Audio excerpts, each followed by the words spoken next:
All right, guys, good morning and happy Monday. All right, let's see. All right, July 25th. Almost getting through the month of July. But all right, my friends, hope you had a good weekend and a big week here for the market. So as traders, this is kind of one of those weeks where a little bit of a Super Bowl, a little bit of that WrestleMania type of vibe. We've got Amazon, Facebook, aka Meta, Google, Microsoft earnings on top of others. We're going to hear from JP and the boys. That's the Fed on Wednesday. And then we got the GDP report on Thursday. So pretty big week, guys. And in the short term, if we pull up the daily charts here of the S&Ps, pretty much the theme that you saw across the board, the current dynamic, is the bulls have definitely made a lot of progress. S&Ps, the QQQ, a lot of the stocks, a lot of the sectors. Here's pretty much the dynamic where, we're oversold here on the weekly chart, hanging out at -2, -3, oversold, but then the daily chart gets back above that daily 21, and then on the big three, we cancel out every sell signal.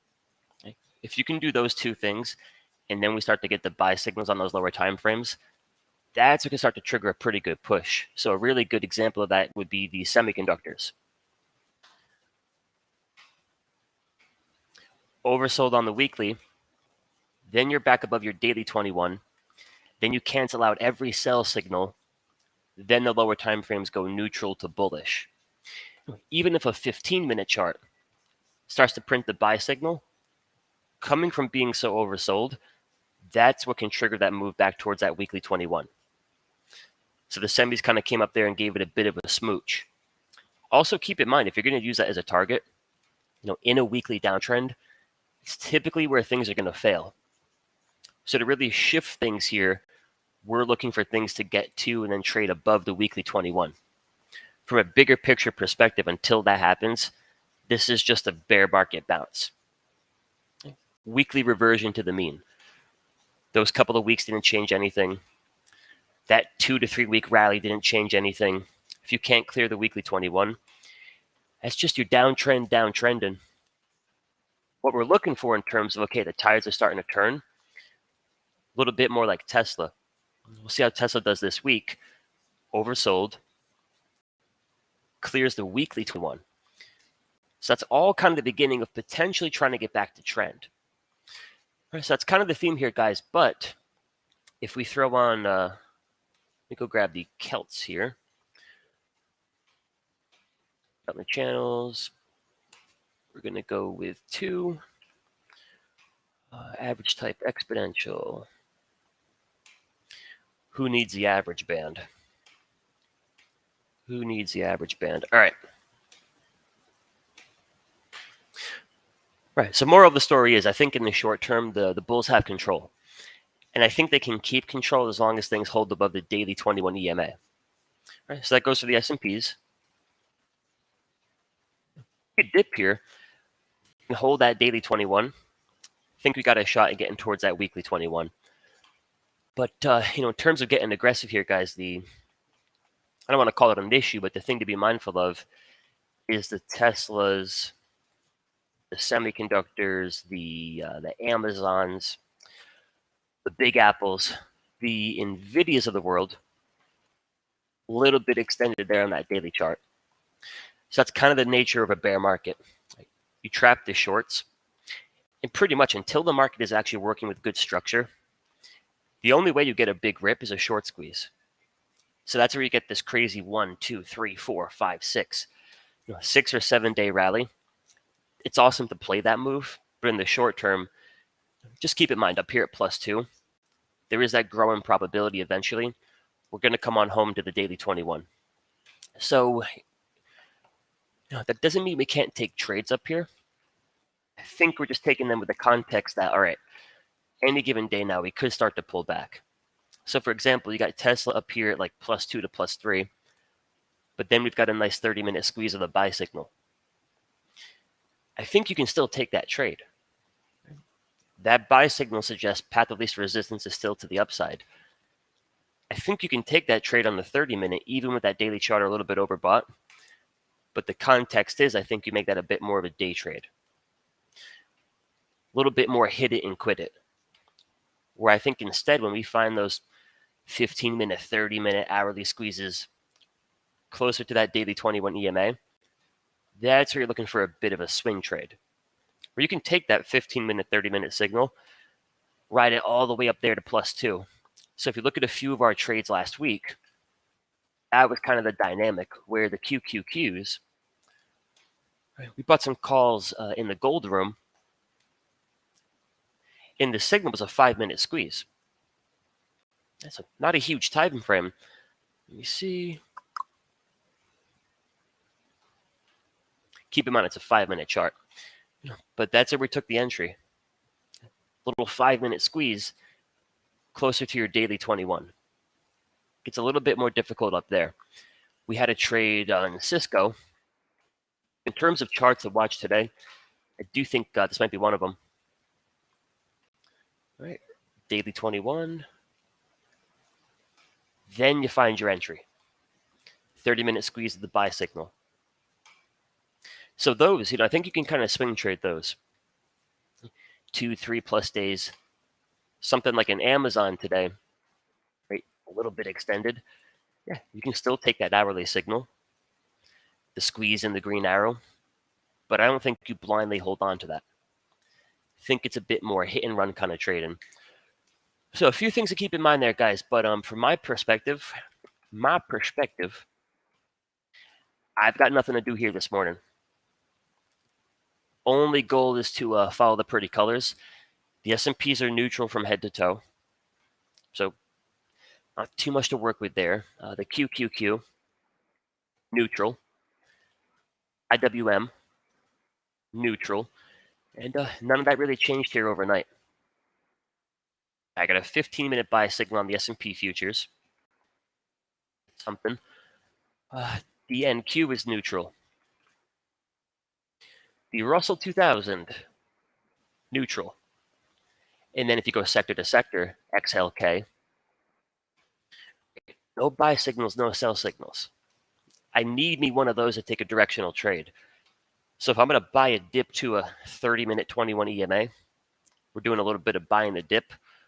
We're going to do that when we have the buy signal. The trade works really well with the signal there. If we're looking for 15-minute squeezes, to me, it only makes sense to take them with the buy signal. So nothing for me to do here on XLK. The financials, yellow from head to toe. The industrials, neutral. Semis, neutral. So really, guys, I don't have too much on the watch list for today. And again, that's kind of the goal. When the fish are jumping in the boat, we're running the scans, we're finding all kinds of good stuff. That's where you're looking to take action. You get a good 3 or 4 nice trades per week. Like another one we had last week was Coinbase.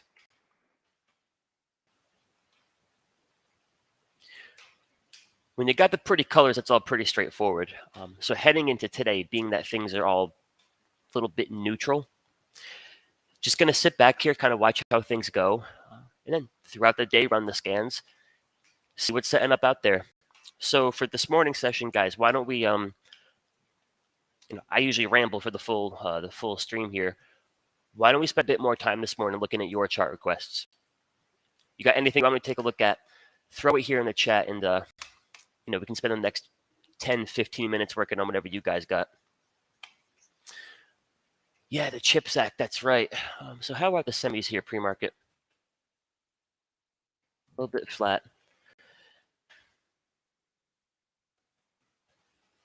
I think, here's the thing.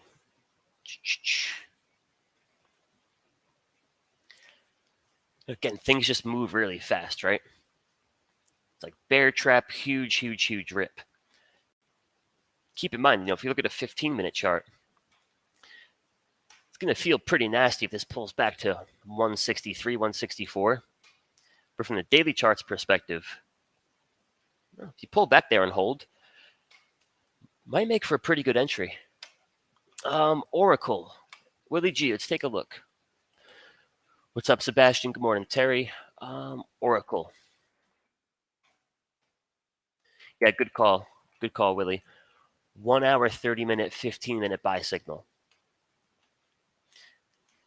So just remember, we want to take context from the daily chart, even if we're going to base the trade, the entry, the exit, off of one of those lower time frames.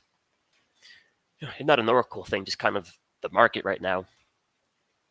Hanging out up here at +2 on the daily. So in terms of the signal, let's check out the 15. Yeah, really nice 15-minute squeeze. 30-minute chart looks good, and the hourly chart looks pretty good. That's where I'm looking for a bigger push, right? If we can find that entry back here. This is where I'm a bit more thinking, all right, there's a 15-minute buy signal. All right, let me jump in. Keep a close eye on it, but jump in, catch that rip, and then you kind of call it a day and we're moving on to the next one. But yeah, really looks good. See Ahmed, NVIDIA. My NVIDIA prediction. Not even so much an opinion on NVIDIA, just more so the market. We've got a lot coming up this week, guys. Right? Pretty good chance of it being one of those noisy weeks. Huge earnings, right, from like the giants of Wall Street. Then we got the Fed on Wednesday. So in other words, I think the trade decision on NVIDIA doesn't even so much come down to what does NVIDIA do. I think what it comes down to is what do we get from our S&Ps and our QQQs, right? Because that move that we saw last week, guys, didn't really have anything to do with one individual stock or one individual sector. A lot of similarities between a lot of the charts. The S&Ps look a lot like Coinbase. Coinbase looks a lot like XLK. XLK looks a lot like ARK. ARK looks a little bit like the financials, the semis. So we're in one of those markets right now where as goes the S&P to QQQ, goes the NVIDIAs, the Googles, the Teslas, etc. So I think that's what we should anchor to. And I think what makes making that directional call a little bit difficult, like I mentioned, I think the bulls have control in the short term. Just the thing is that doesn't change all the way down to 293. Right? So in other words, what I'm trying to say is we could get a pretty good dip here, right? Pretty good flush. I think the bulls still have control.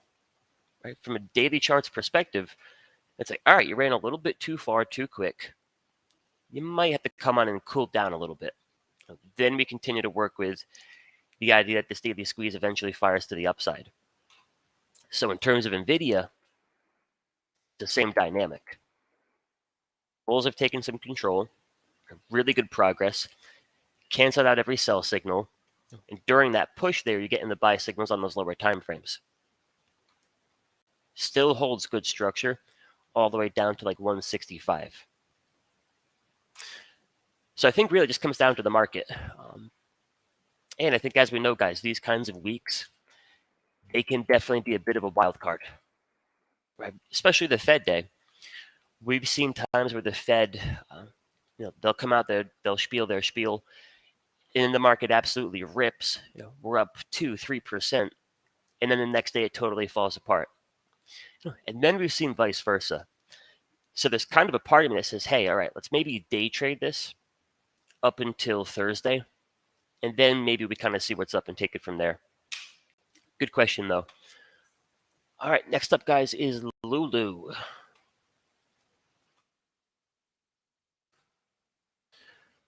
We got LULU. Same dynamic as the rest of the market. A little bit stronger, actually. Actually tested the weekly 21 last week. So it's really a big level to respect.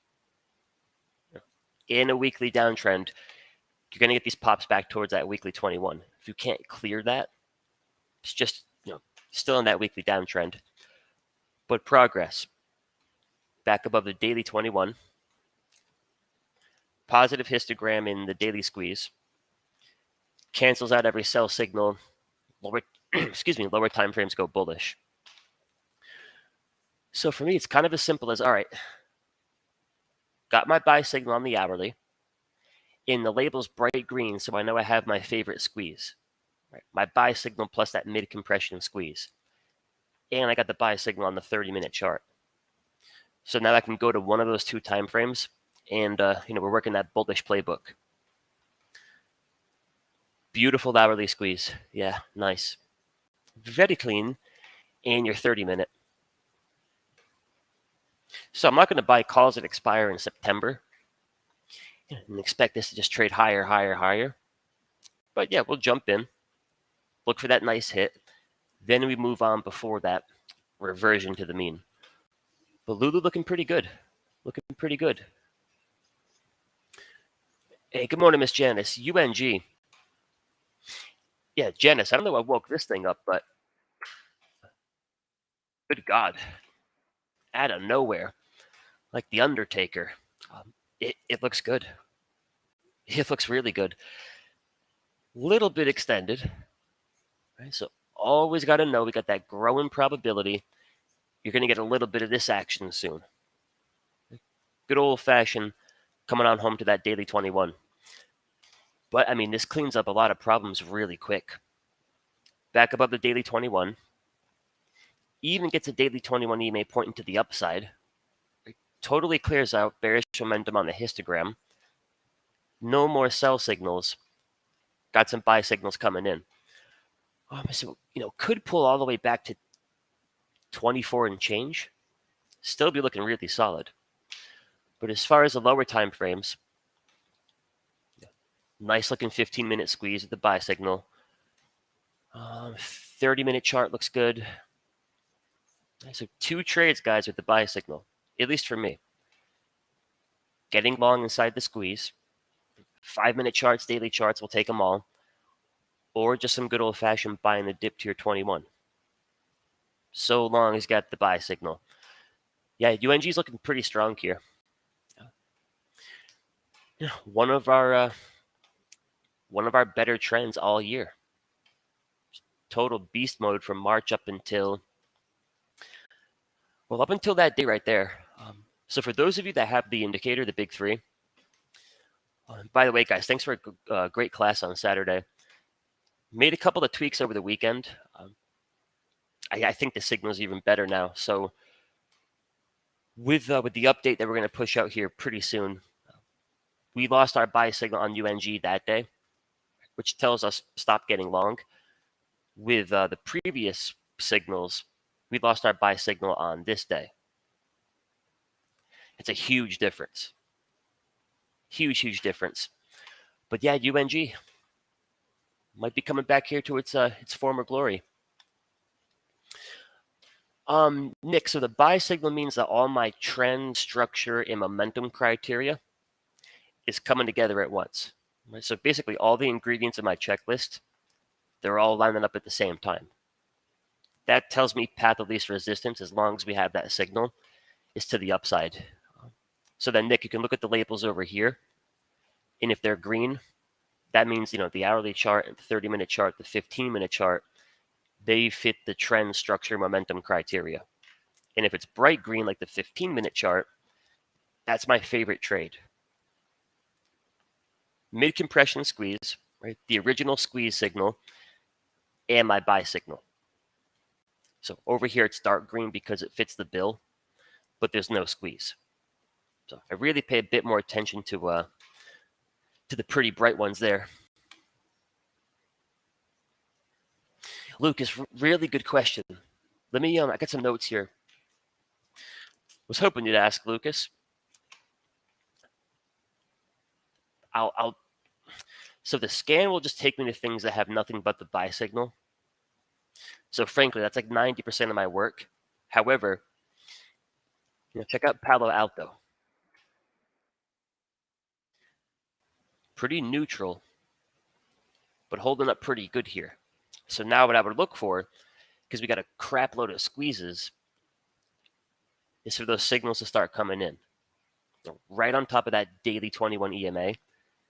If those lower time frames can start to go from neutral to bullish, that's where you're taking that 5-minute, 15-minute squeeze and catching the ride all the way to +2, +3 on the daily chart. That's where you're getting 80, 90, 100% returns in a few days on the calls. Right, so that's really the dynamic I'm looking for the most. Right, Coinbase, right near that daily 21. There we have it. Right, that takes you for a pretty good ride. So yeah, great question, Lucas. I will put things on my watch list. I don't have the signals just yet, like crowd, but we're on that launching pad. Right? All I need is a 5 minute, 15 minute. Then I can get to work. Like Costco here has been a beast. It's been a beast, but the entire move is triggered by a 30-minute squeeze back here. Right? So that's where you're taking a 30-minute squeeze, and it's taking you for a ride like that. Like huge moves. So yeah, really good question, Lucas. If we run scans for squeezes, and we can find something that has a lot of squeezes, but just kind of neutral, no real edge, I like those because once we have some edge, then we can get in a little bit earlier than everyone else, which gives us more edge. Like a few more here on the watch list like that. Is Nike one of them? Yeah, like Nike a little bit like that. I think Carvana. So I got a few on my watch list this week that don't have the signals just yet, but they're setting up. Setting up. All right, guys. Shopify. Oh, is GDP on Wednesday? Oh, Thursday. Thursday. Yeah. Shopify. So Shop's got earnings 27th. Yeah, big earnings week, guys. Really big earnings week. But it's kind of the same dynamic as a lot of the market. Oversold on a weekly chart. Still really oversold, actually. So I think the bigger picture target, if in the short term we're looking at these things a little bit bullish, is going to be that weekly 21. So for Shop, that's all the way up there at $50. But the only part that makes me think, okay, there might be that shot here that we can get all the way back to the weekly 21, putting earnings aside, is the fact that you can see the bulls have made progress. No progress on that rally, right? No progress on that. No progress over here. And keep in mind, this whole time you're still oversold on your weekly chart. So in terms of trying to catch bottoms, just trying to catch huge reversals, it's never going to be enough for something to be oversold. You need to be oversold, but then from the ground up, you have to make progress. We're back above that daily 21. Successfully cancels out every sell signal. So the bears are losing control. And then what triggers these pushes is your 15, your 5-minute, your 30-minute. So, kind of a tough call heading into earnings.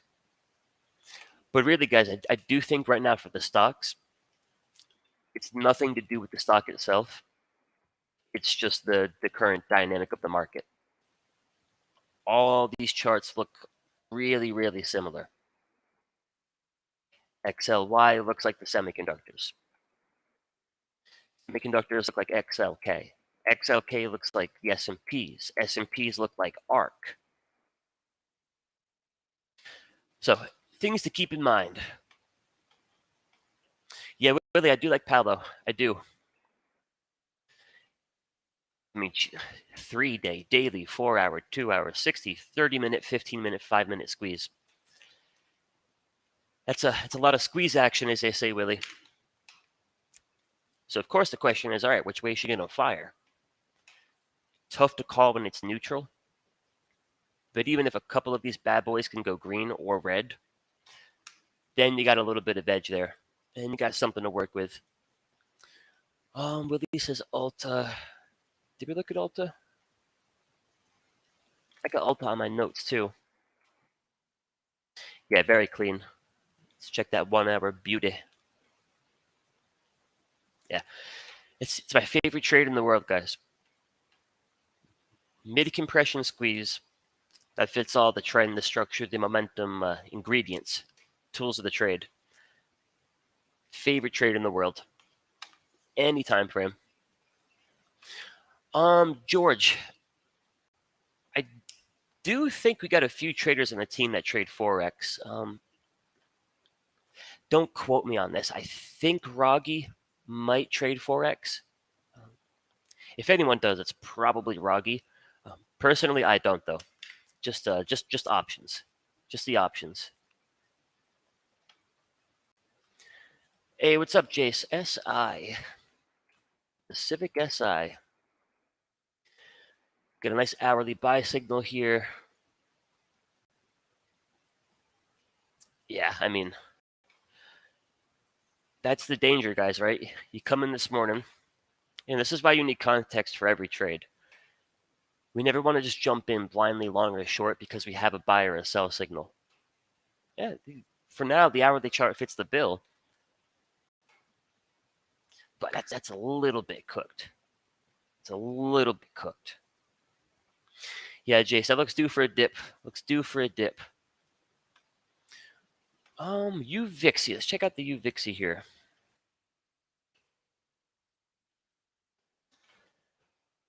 I'll look at the VIX instead, just because that's what I spend time watching. For those of you in the options, and you've heard JC kind of talk about this dynamic where it's just kind of an easy way to look at it. Call it 20, and call it 35. We're just kind of in a market right now where sometimes we're caught in the middle, but we get these big turning points when VIX kind of hits one of these major extremes. Right? VIX just rips towards 35. Everyone gets a little bit too short. Right? Put call ratio going nuts. Then VIX tends to get a pretty good flush. Right? AKA there's the short squeeze. Where people tend to get trapped getting caught long is when VIX comes down towards 20. Then everyone's getting a little bit too comfortable, right? a little bit too comfy getting long, and then you get the bull squeeze. Right?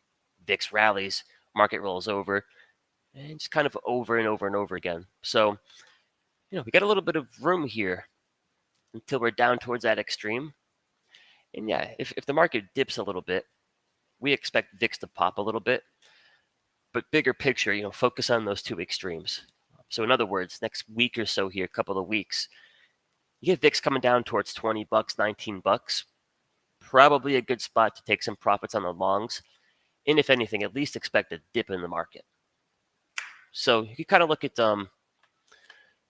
you could kind of go ahead and look at UVXY the same way, I'm sure. Hey, my man, Double B. Yeah, biotech is. I mean, probably the strongest sector right now. 1 hour, 30 minute, 15 minute, 5 minute.